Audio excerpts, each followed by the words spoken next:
This day, 14th day of July 2026, before I dash out to enter into the things I have to do for the day, I want to share something spontaneously as it is just coming from my mind.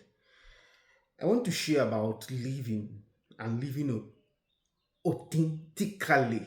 Living, sometimes Italian don't allow me to express myself well, living an authentic life. Because today, just as my sister was reminding me yesterday, not that I didn't know, but sometimes my mind is filled up with so many things, that it was 22 years ago that a woman, Maria Ezemba, died. This woman happened to be my mother. Sometimes I don't talk about her because talking about her means also accusing me of not living authentic life.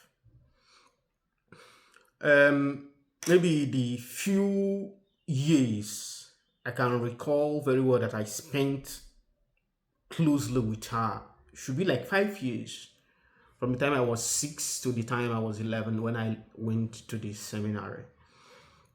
And you notice that grace that she carried, how filled up her life was, how every time she was happy without complaining in the midst of so many exigencies, in the midst of too many things. What am I to talk about?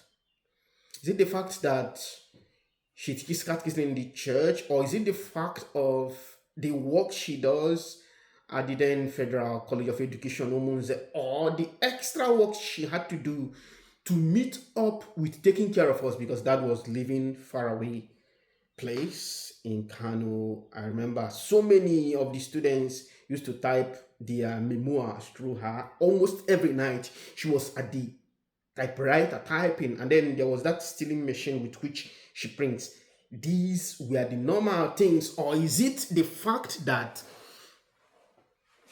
we prayed in the morning, we prayed at night? Is it the fact that, what am I to talk about? The stories she told us, she told me, I still remember the first time I was angry with God was when she finished reading the story of Esau and Jacob. Those years when I was 6, 7, 8, mom had time amidst all these things to be reading biblical stories to us. Or the story she told me about when she was growing, about her encounter with her guardian angel, or the books, spiritual books she has read, when she'll be talking about Saint Maria di Rigori, books about Mary, books, spiritual books she has read. This very busy woman. In the compound we were living there at Omunze, for example, I remember the compound, the house was built by one woman who also is from our town, but married at Omunze. She asked the woman in front of that place. We started cultivating it. She had time to cultivate, carrying 4 kids, doing her work, doing all these things, still in the church, praying. You wake up at night, you see this woman praying. During weekends, most of the time, especially this time from March, April, when they cultivate. Friday evening, mom, I normally went with her.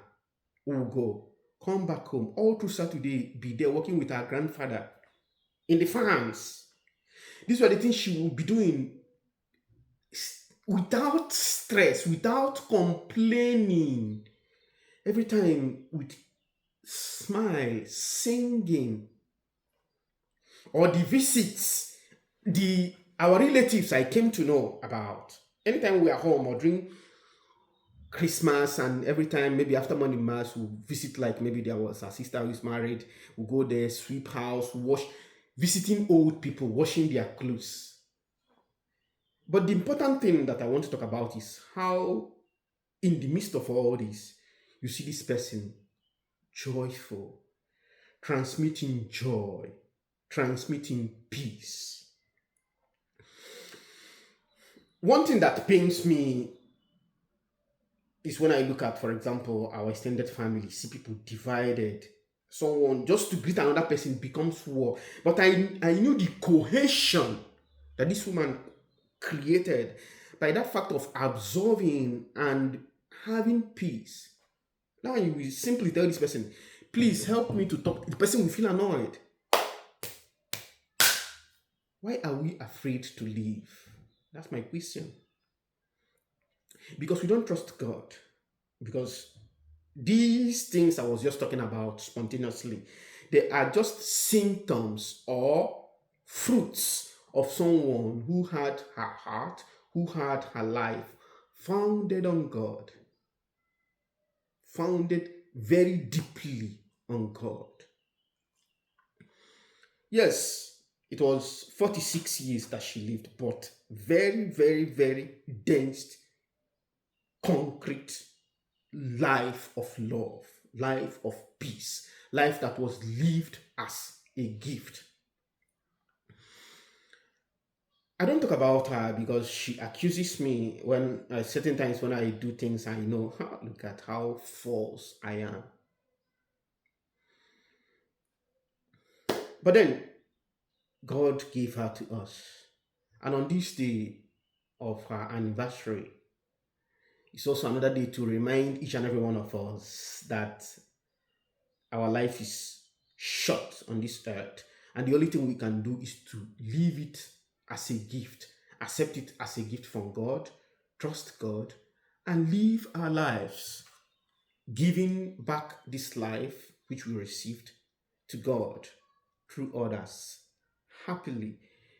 Because if our heart is on God, we'll be happy. But if our heart on the things that pass away, people will be tossing our hearts.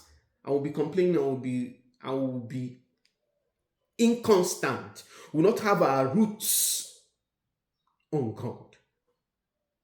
So the invitation is simple for us to live for God. I love living to impress. I don't want even to talk about the things I discover. Just like Christmas, you see mommy going out. Where are you going? I said, can I follow you? Say, can you follow me? And I'll follow you. We'll finish at Motherless Baby's home. These are not the things. Not now when people carry cameras. No. I remember one day at Omunze, why did I even enter into this? I'm just trying to talk about authentic life, not living to impress. One day, that evening, I still remember, she finished cooking and she was going out with lamb. It was lamb. I said, Mommy, can I follow you? At Omunze, I followed her. We finished at St. Joseph's Church there. There was one man crippled in front of that place, a beggar. Mom, who finished her work, came, taught catechism, discovered this man, came back, cooked, was going to give this man food to come back. What? Nothing to impress. Just that life in God. So let us turn to God. Let us trust God. He will make our lives wonderful, transform us, liberate us from those things that hold us from giving and living our lives as gifts. Because the important thing in all these things is that this woman lived joyfully, without complaining, transmitting peace, joy, love, patience. Let me not talk, because people will think I'm inventing it, or people will think that it is AI. May mom continue to rest in peace. May we dare to live lives